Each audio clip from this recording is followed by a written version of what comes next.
welcome back to another video of Tech TV. In this video, we are going to learn how to download SignX application on your iOS device.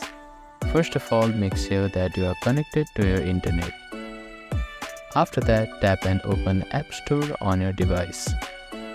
Now, tap on the search bar and type in SignX and click on Search. Now, you will find this logo here.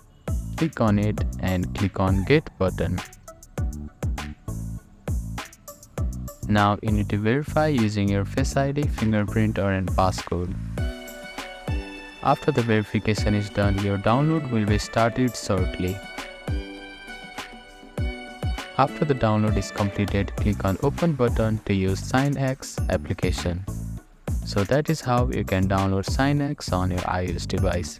Thank you for watching this video. Please do not forget to like, share and subscribe to our channel and comment down if you have any queries.